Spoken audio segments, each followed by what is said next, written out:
আসসালামু আলাইকুম। আমন্ত্রণ বাংলা ভিশন সংবাদে আপনাদের সাথে আছি নাদিরা আশরাফ। শুরুতেই সংবাদ শিরোনাম।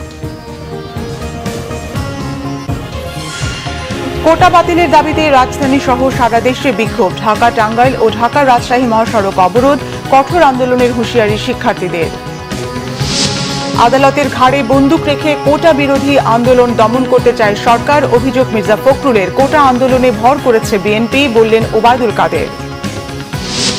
৭৫ পরবর্তী দেশের ইতিহাস মুছে ফেলার চেষ্টা হয়েছে, এটা দুর্ভাগ্য, বললেন প্রধানমন্ত্রী। টুঙ্গিপাড়ায় শিশু শিক্ষার্থীদের কথা শুনলেন শেখ হাসিনা।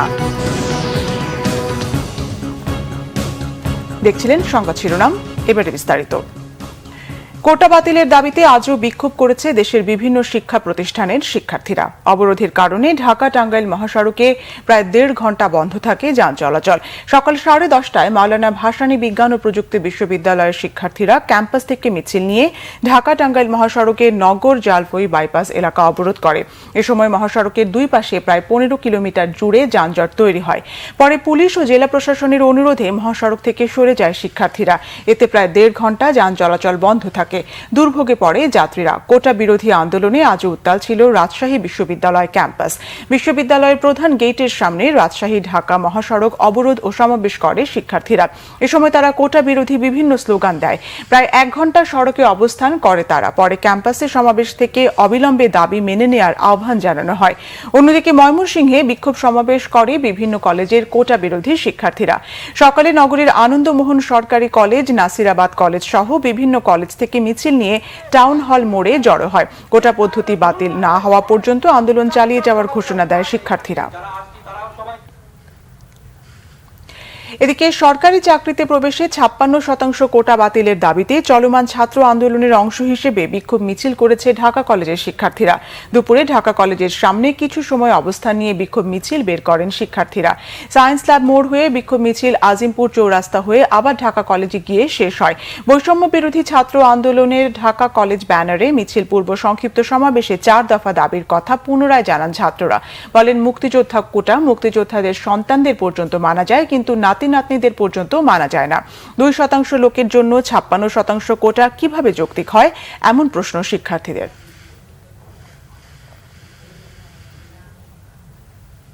কোটা সংস্কার আন্দোলনকে ন্যায্য উল্লেখ করে বিএনপি মহাসচিব মির্জা ফখরুল ইসলাম বলেছেন, সরকার আদালতের ঘাড়ে বন্দুক রেখে ছাত্রদের ন্যায্য আন্দোলন দমানোর অপচেষ্টা করছে। তিনি বলেন, 56% কোটা ব্যবস্থা বহাল রেখে প্রযুক্তি ও মেধা নির্ভর বিশ্ব ব্যবস্থায় জাতি হিসেবে টিকে থাকা প্রায় অসম্ভব। ছাত্রদের কোটা সংস্কার আন্দোলন ও বিশ্ববিদ্যালয় শিক্ষকদের সর্বজনীন পেনশন প্রত্যয় স্কিমের প্রজ্ঞাপন প্রত্যাহারের দাবিতে আন্দোলনের বিষয়ে দলের অবস্থান তুলে ধরতে গুলশান কার্যালয়ে বিএনপির সংবাদ সম্মেলন। এতে দলের মহাসচিব মির্জা ফখরুল ইসলাম আলমগীর বলেন, সংবিধান অনুযায়ী নারী ও নাগরিকদের পিছিয়ে পড়া অংশ এবং প্রকৃত মুক্তিযোদ্ধা ও শারীরিক প্রতিবন্ধী এর বাইরে ব্যতিক্রম হিসেবে কিছু কোটা সংরক্ষণ করা যেতে পারে। মির্জা ফখরুল বলেন, সর্বজনীন পেনশন স্কিম নিয়ে শিক্ষকদের আন্দোলনে অচল হয়ে পড়েছে পাবলিক বিশ্ববিদ্যালয়। এটা জাতির জন্য অত্যন্ত উদ্বেগজনক। সর্বজনীন পেনশন স্কিম সরকারের দুর্বল আর্থিক খাতকে মেরামত করার কৌশল। এটিকে সরকারের আরেকটি নতুন লুটপাট স্কিম বলে মন্তব্য করেন তিনি। মুক্তিযোদ্ধারা জাতির শ্রেষ্ঠ সন্তান, তাদেরকে রাষ্ট্রীয়ভাবে সম্মাননা প্রদান করা হয়। রাষ্ট্রীয় আচার অনুষ্ঠান, জাতীয় দিবস সমূহ, এমনকি তাদের মৃত্যুর পর রাষ্ট্রীয় সম্মানের সাথে দাফন করা যায়। এগুলো তাদের প্রাপ্য। এছাড়া মুক্তিযোদ্ধাদের ভাতা সহ অন্যান্য সুবিধা রয়েছে। কিন্তু সংবিধানের 28(4) এবং 29(3) অনুচ্ছেদ অনুযায়ী নাগরিকদের পিছিয়ে পড়া অংশ, প্রকৃত মুক্তিযোদ্ধা, শারীরিক প্রতিবন্ধী এর বাইরে ব্যতিক্রম হিসেবে কিছু সংরক্ষণ ব্যবস্থা রাখা যেতে পারে। 56% কোটা ব্যবস্থা বহাল রেখে প্রযুক্তি ও মেধা নির্ভর বিশ্ব ব্যবস্থা জাতি হিসাবে টিকে থাকা প্রায় অসম্ভব। সাধারণ ছাত্র সমাজের কোটা সংস্কার আন্দোলনের ন্যায্য ও যৌক্তিক দাবি সমূহের সঙ্গে আমরা একমত। বর্তমানে অবৈধ ও অনির্বাচিত কর্তৃত্ববাদী সরকার বিচার বিভাগকে ব্যবহার করে, অর্থাৎ আদালতের ঘাড়ে বন্দুক রেখে, তারা ছাত্র সমাজের ন্যায্য আন্দোলনকে দমানোর অপচেষ্টায় লিপ্ত রয়েছে। আমরা আশা করি সরকার সময় থাকতে ছাত্র সমাজের যৌক্তিক ও ন্যায্য দাবি সমূহ মেনে নেবে। আওয়ামী লীগের সাধারণ সম্পাদক এবং সড়ক পরিবহন ও সেতু মন্ত্রী ওবায়দুল কাদের বলেছেন, বাংলাদেশের রাজনৈতিক বন্ধু ভারত আর উন্নয়নের বন্ধু চীন। উন্নয়নের জন্য যেখানে সুযোগ সুবিধা পাবো তা কেন নেওয়া হবে না প্রশ্ন রাখেন তিনি। রাজধানীর বেইলি রোডে ফল উৎসবের উদ্বোধন অনুষ্ঠানে অংশ নিয়ে তিনি এসব কথা বলেন। ওবায়দুল কাদের আরো বলেন, পার্বত্য শান্তি চুক্তি বাস্তবায়ন হতে সময় লাগবে, কারণ পার্বত্য এলাকার সবচেয়ে বড় সমস্যা ভূমি। তারপরও গত 16 বছরে পার্বত্য এলাকায় ব্যাপক উন্নয়ন হয়েছে বলেও দাবি করেন তিনি। একসঙ্গে 42টি ব্রিজ এই এলাকায় উদ্বোধন হয়েছে। বাংলাদেশের আর কোনো জেলায় এত ব্রিজ এত একসাথে উদ্বোধন হয়নি। শেখ হাসিনা থাকলে পার্বত্য এলাকার মানুষের সব সমস্যার সমাধান হবে। সিঙ্গাপুরে যেসব ফল দেখা যায় তার চেয়ে উন্নত মানের ফল এখন পার্বত্য এলাকায় ফলছে বলেও মনে করেন সড়ক পরিবহন ও সেতু মন্ত্রী। 71-এ ভারতীয়রা বাংলাদেশের জন্য রক্ত দিয়েছে, তাদের দেশে আশ্রয় দিয়েছে। তাদের এই অবদান বাংলাদেশের মানুষ ভুলে যেতে পারে না বলেও মনে করেন ওবায়দুল কাদের। খালেদা জিয়ার মুক্তি, তার সুচিকিৎসার দাবিতে জাতিসংঘের হস্তক্ষেপ চাইতেছে। নিজেরা পারে নাই লিগ্যাল ব্যাটেলে, নিজেরা পারে নাই রাস্তা একটা আন্দোলন করতে। এখন বিএনপি কাজই হচ্ছে অন্যদের ইস্যুর উপর ভর করা। এখন শিক্ষকদের আন্দোলনের উপর ভর করবে, আবার সিদ্ধান্ত নিয়েছে কোটার উপরে, কোটা আন্দোলনের উপর ভর করবে, নীতিগত সিদ্ধান্ত।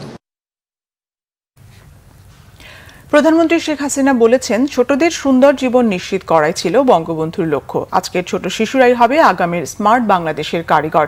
সেভাবেই সবাইকে প্রস্তুত করতে হবে বলে জানান তিনি। শনিবার সকালে গোপালগঞ্জের টুঙ্গিপাড়ায় প্রাথমিক শিক্ষার্থীদের সঙ্গে মতবিনিময় করে এসব কথা বলেন তিনি।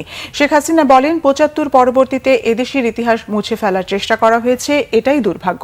দেশের মানুষের জানা উচিত কিভাবে স্বাধীনতা এলো। টুঙ্গিপাড়া গিমাডাঙ্গা মডেল সরকারি প্রাথমিক বিদ্যালয়ে বঙ্গবন্ধু কর্নার উদ্বোধন এবং এসো বঙ্গবন্ধুকে জানি শীর্ষক অ্যালবামের মোড়ক উন্মোচন করেন প্রধানমন্ত্রী। পরে গোপালগঞ্জের টুঙ্গিপাড়ায় মাল্টিপারপাস পৌর সুপার মার্কেট পরিদর্শন এবং স্থানীয় রাজনৈতিক নেতা এবং মার্কেটের ব্যবসায়ীদের সঙ্গে কুশল বিনিময় করেন শেখ হাসিনা। ছোটবেলা থেকে উনি বড় হয়েছিলেন এবং এরপর থেকে মানুষের জন্যই তিনি কাজ করতেন। নিজের জীবনের কোনো সুখ সুবিধা কিছু দেখেননি, শুধু একটাই ছিল, এদেশের মানুষকে কিভাবে এই দারিদ্র্যের হাত থেকে মুক্তি দেবেন, কিভাবে একটা উন্নত জীবন দেবেন এবং ছোট্ট শিশুরা জন্য একটা সুন্দর জীবন পায়, সেটাই ওনার জীবনের লক্ষ্য। অতিবৃষ্টি আর উজানের ঢলে কুড়িগ্রাম ও সিরাজগঞ্জের বন্যার পরিস্থিতি আরও অবনতি হয়েছে। দুর্ভোগে পড়েছে বানভাসীরা। কুড়িগ্রামের ব্রহ্মপুত্র, ধরলা, তিস্তা, দুধকুমার সহ 16টি নদ নদীর পানি বৃদ্ধি অব্যাহত রয়েছে। এতে নদী তীরবর্তী 6 উপজেলার 41টি ইউনিয়নের প্রায় 1.5 লক্ষাধিক মানুষ পানিবন্দী হয়ে পড়েছে। তলিয়ে গেছে কয়েক হাজার হেক্টর ফসলি জমি ও রাস্তাঘাট, বন্ধ শিক্ষা প্রতিষ্ঠান। বাড়িঘরে পানি ওঠায় আশ্রয় কেন্দ্রে ছুটছে মানুষ। এদিকে সিরাজগঞ্জে যমুনার পানি আরও বৃদ্ধি পেয়েছে। পানিবন্দী হয়ে পড়েছে 1300-র মতো পরিবার। দেখা দিয়েছে তীব্র ভাঙনও। জামালপুরের ইসলামপুর, দেওয়ানগঞ্জ, মাদারগঞ্জ, মেলান্দ সহ ও বকশীগঞ্জ উপজেলার 23টি ইউনিয়ন ও 3টি পৌরসভার নিম্নাঞ্চল প্লাবিত হয়েছে। এসব এলাকার লক্ষাধিক মানুষ পানিবন্দী। শিশু খাদ্য ও বিশুদ্ধ পানির সংকটে দুর্গতরা। এদিকে দুর্যোগ ব্যবস্থাপনা ও ত্রাণ প্রতিমন্ত্রী মোহাম্মদ মুহিবুর রহমান জানিয়েছেন, উজান থেকে নেমে আসা পাহাড়ি ঢল এবং দেশের মধ্যে ভারী বৃষ্টিপাতের কারণে দেশের 15 জেলা বন্যা কবলিত প্রায় 20 লাখ মানুষ ক্ষতিগ্রস্ত হয়েছে। সচিবালয়ে এক সংবাদ সম্মেলনে এই তথ্য জানান তিনি। প্রতিমন্ত্রী বলেন, সিলেট, সুনামগঞ্জ, নেত্রকোনা, মৌলভীবাজার, হবিগঞ্জ, রংপুর, জামালপুর, গাইবান্ধা, ফেনী, রাঙ্গামাটি, বগুড়া, কুড়িগ্রাম, সিরাজগঞ্জ, লালমনিরহাট ও কক্সবাজার জেলা বন্যা আক্রান্ত হয়েছে। এখন পর্যন্ত আক্রান্ত 15 জেলায় নগদ 3 কোটি 10 লাখ টাকা, 8700 টন ত্রাণের চাল, শুকনো খাবার, শিশু খাদ্য কেনার জন্য অর্থ বরাদ্দ দেওয়া হয়েছে। এরই মধ্যে আশ্রয় কেন্দ্রে 36,223 জন আশ্রয় নিয়েছে। প্রতিমন্ত্রী বলেন, আগামী আগস্ট বা সেপ্টেম্বরে বন্যার আশঙ্কা রয়েছে। এই ছিল এখনকার মতো। পরের সংবাদ সন্ধ্যা 6টায়। এর আগে 5টায় রয়েছে নিউজ টপ 10 দেখার আমন্ত্রণ রইল। এছাড়া বাংলাভিশন সংবাদ ও সংবাদ সংশ্লিষ্ট অনুষ্ঠান দেখতে ভিজিট করুন www.bvnews24.com ও facebook.com/banglavishannews এবং সাবস্ক্রাইব করুন youtube.com/banglavishannews। ধন্যবাদ।